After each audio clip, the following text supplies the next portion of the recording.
Hello student, ইতি ক্লাসরুমে তোমাদের সবাইকে স্বাগত। আজকে তোমাদেরকে দেখাবো চতুর্থ শ্রেণীর তৃতীয় পর্যায়ক্রমিক মূল্যায়নের জন্য অঙ্ক বিষয়ে মডেল কোশ্চেন নাম্বার 4 নম্বর সেটটি। প্রথমেই বলেছে সঠিক উত্তরে টিক চিহ্ন দাও। 5, 10, 15, 20, 25কে 5-এর কী বলা হয়? গুণিতক বলা হয়। 4-এর গুণনীয়কের সংখ্যা হবে 3টি, আর 6-এর উৎপাদকগুলি হলো 6কে ভাগ যায় 1, 2, 3 আর 6 দিয়ে। এরপরে 2 ও 6-এর লঘিষ্ঠ সাধারণ গুণিতকটি হলো 2। উমদা কোনো সংখ্যার এককের ঘরের অঙ্ক শূন্য হলে বোঝা যায় সেই সংখ্যাটা 2, 5 আর 10 দ্বারা বিভাজ্য হবে। যদি এককের ঘরে শূন্য থাকে, যদি দেখো 50 থাকে, 100 থাকে, সেটা যাই থাকুক না কেন, এককের ঘরে শূন্য থাকলে 2 দিয়েও ভাগ যাবে, 5 দিয়েও যাবে, 10 দিয়েও যাবে। দাগে দেখো সবচেয়ে ছোট যৌগিক সংখ্যাটি হলো 4। আর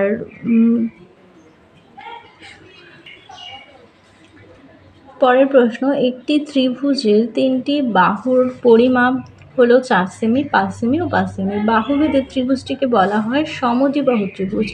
আমরা জানি সমদ্বিবাহু ত্রিভুজ হচ্ছে যার দুটি বাহু সমান, একটি বাহু অসমান, তাকে সমদ্বিবাহু ত্রিভুজ বলা হয়।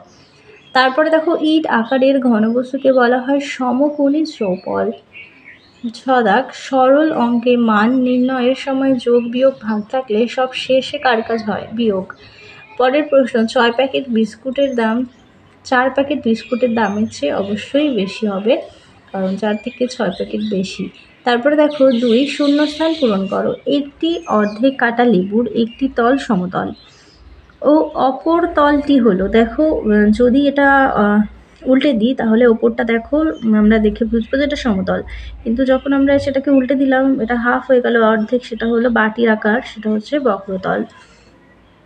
তারপরে দেখো আয়তক্ষেত্রাকার পিচবোর্ডের যে ধার বেশি লম্বা তাকে কি বলে? দৈর্ঘ্য। এটা দেখো আয়তক্ষেত্রাকার একটা বোর্ড, এই দুই দিক যেটা হচ্ছে বড় দিকটা যেটা রয়েছে বেশি, সেই দিকটাকে আমরা দৈর্ঘ্য বলি, আর এই যে কম দিকটা রয়েছে দুপাশে আমাদের প্রস্থ হয়, আর এই দুই দিকে আমাদের হচ্ছে দৈর্ঘ্য হয়।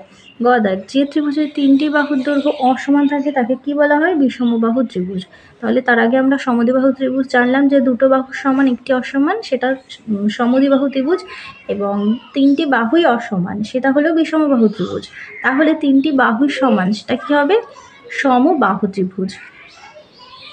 তাহলে আমরা 3টে বাহু ত্রিভুজ সম্পর্কেই জেনে গেলাম।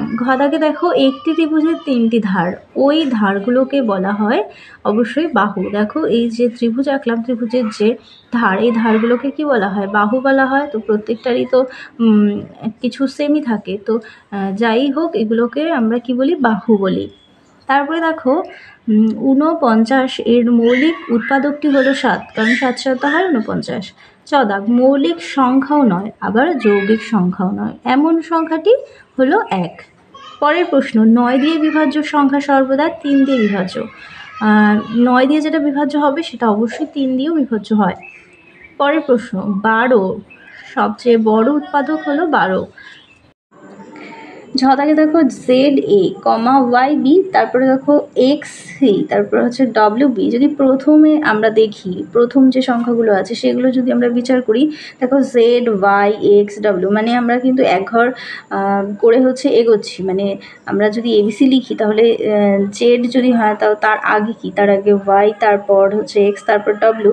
তাহলে দেখো এখানে কিন্তু সেইভাবেই হচ্ছে। আর তারপরেরটা দেখো ABCD আমরা পরপর পড়ছি, তাহলে দেখো ডব্লিউর আগে কি হয়? ডব্লিউর আগে ভি হয়, তাহলে ভি হবে। আর এটা যদি পরপর হয়ে থাকে তাহলে ডি এর পরে কি হবে? ই হবে। এরপরে দেখো 1, 2, 4, 8, 16, এই যে বিন্যাসটি আছে পরবর্তীটি কত হবে? দেখো 2, তারপর হচ্ছে 1, তারপরে 2, তারপরে 4 আছে। দেখো সব ডবল, দেখো এগুলো সব হচ্ছে বর্গ আছে।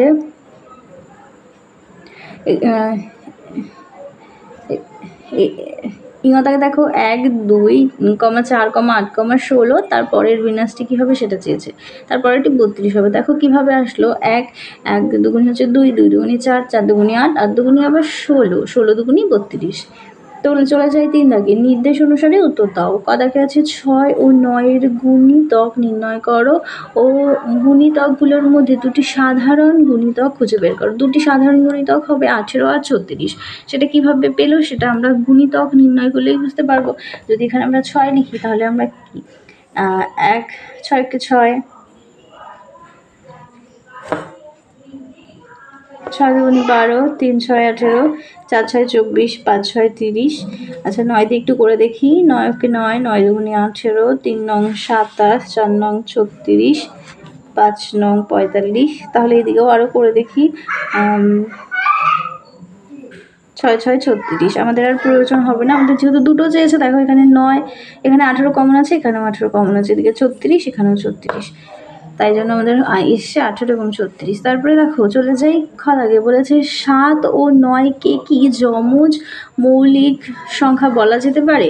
যুক্তি সহ উত্তর দাও। দেখো 7 এর পরে 9 হচ্ছে বিজোড় সংখ্যা, কিন্তু মৌলিক সংখ্যা নয়। 9 কখনোই মৌলিক সংখ্যা হতে পারে না, কারণ 9কে আমরা 1 3 তারপর দিয়ে ভাগ করা যায়। তো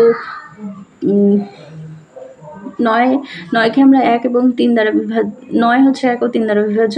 তো এদের কে কখনোই আমরা যমজ মৌলিক সংখ্যা বলতে পারি না, কারণ যমজ মৌলিক সংখ্যা কিন্তু পরস্পর দুটোই বেজোড় সংখ্যা থাকবে। তো এই দুটো আমরা পরস্পর মৌলিক সংখ্যা বলতে পারি, কিন্তু এই দুটোকে কখনো আমরা যমজ মৌলিক সংখ্যা বলতে পারি না।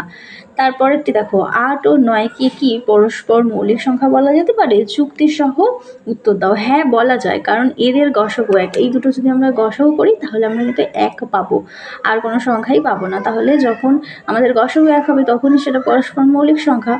তারপরে চলে যাই ঘ দাগ। 1 ও 15 এর মধ্যবর্তী মৌলিক সংখ্যাগুলি কি? 2, 3, 5, 7, 11, 13। চলে যাই সরল অঙ্কে। প্রথম সরলটি দেখো, আমরা প্রথমেই ফার্স্ট ব্র্যাকেটের কাজ করব। তো বিয়োগ করে আমাদের পেয়েছি 5, আর যা ছিল তাই লিখলাম। তারপরে দেখো এদিকে সেকেন্ড ব্র্যাকেটের কাজ করলে আমাদের গুণের কাজ আগে করতে হবে। 5 গুণে 10, তাহলে 9 যোগ হচ্ছে 10। এবার আমরা সেকেন্ড ব্র্যাকেটের কাজ করব। যোগ করলে 19 পাবো, 27 থেকে 9 বিয়োগ করলে পাবো 8। তারপরে যেটা ছিল 48 বিয়োগ 20 গুণ 3 যোগ 20। প্রথম ব্র্যাকেটের কাজ করলে আমরা গুণ করলে পেলাম 60। 48 বিয়োগ 60 যোগ 20। এবার আমাদেরকে যোগটা আগে আনতে হবে আর বিয়োগটা পরে নিতে হবে। তাহলে 48 যোগ 20 বিয়োগ 60, এই দুটো যোগ করলে হবে 68, বিয়োগ 60 বিয়োগ করলে হবে 8।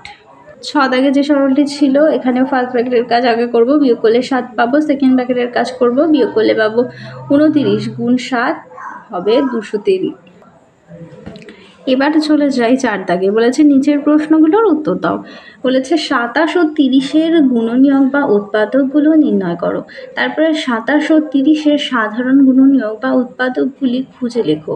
এই সাধারণ গুণনীয়ক বা উৎপাদকগুলোর মধ্যে যেটি সবচেয়ে বড়, তাহলে প্রথমে আমাদেরকে এগুলোর গুণনীয়ক বা উৎপাদকগুলো বের করে নিতে হবে। তারপর সেখান থেকে আবার সাধারণ গুণনীয়ক বের করতে হবে।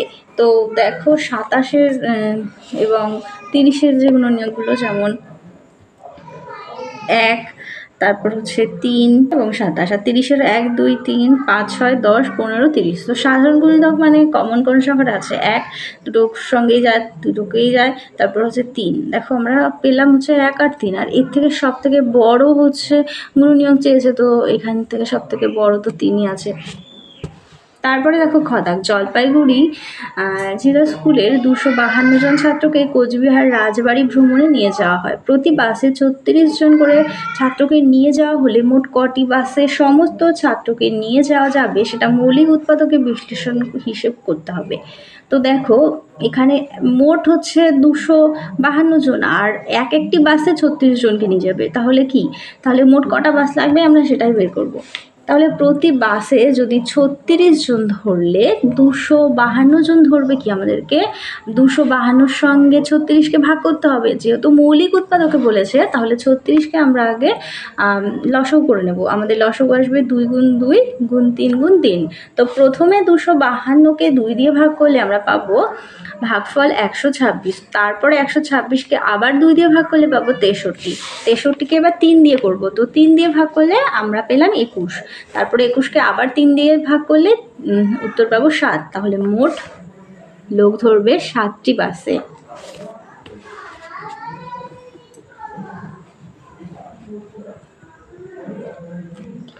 গদাগ মিনু মাসি 3 সপ্তাহে মোট 420টি কাগজের ঠোঙা তৈরি করে। 3 সপ্তাহ মানে কত? 1 সপ্তাহ যদি 7 দিনে হয়, 3 সপ্তাহ তো 21 দিনে। তো 21 দিনে আমরা 400 বলেছে যে 21 দিনে 420টি কাগজের ঠোঙা তৈরি করে। তিনি প্রতিদিন সমান সংখ্যক ঠোঙা তৈরি করলে একদিনে কতগুলো ঠোঙা তৈরি করবে গণিতের ভাষায় প্রকাশ করে সম্পর্ক লিখে সাধারণ সমাধান করে দেখায়। এটা তোমাদের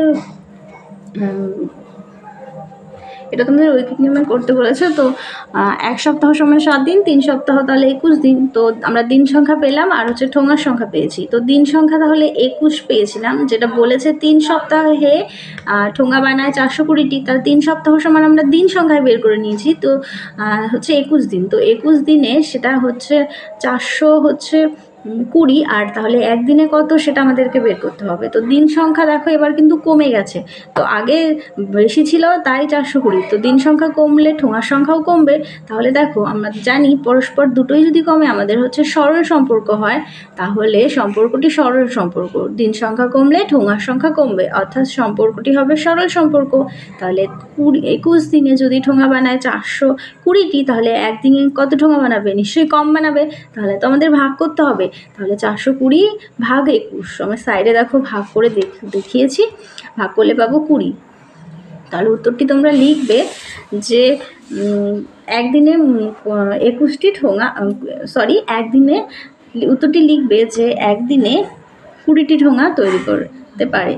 তারপরে চলে যাই ঘদাগে। নিচের তথ্যগুলো থেকে গল্প লেখো এবং সম্পর্ক লিখে কষে দেখাও। দেখো পুতুলের সংখ্যা আর দাম দিয়েছে, আর 1 লেখা আছে, তার মানে তোমরা গল্প লিখবে যে প্রতিটি পুতুলের দাম 25 টাকা হলে 4টি পুতুলের দাম কত? গণিতের ভাষায় সম্পর্কটি লিখে সমাধান করো।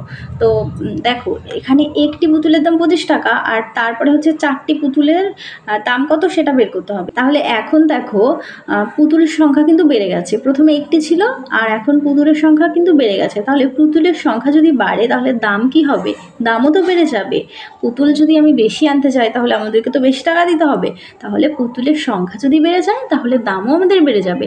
তাহলে এখানে কি লিখতে হবে? পুতুলের সংখ্যা বাড়লে দামও বাড়বে, অর্থাৎ সম্পর্কটি সরল সম্পর্ক। পুতুলের সংখ্যা বাড়লে দাম বাড়বে, অর্থাৎ সম্পর্কটি সরল সম্পর্ক।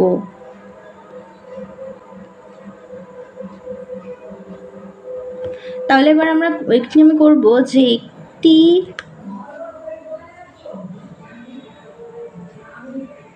পুতুলের দাম 25 টাকা, 4টি পুতুলের দাম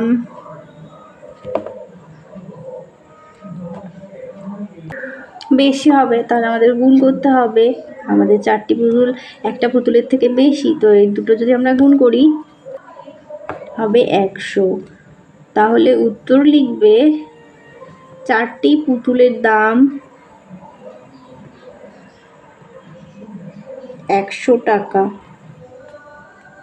তাহলে চলো তোমাদের 4 নম্বর মডেল সেটটি সমাধান করে দিলাম। ভিডিওটা ভালো লাগলে অবশ্যই লাইক করো। আবার দেখা হচ্ছে পরবর্তী আরেকটি ভিডিও নিয়ে।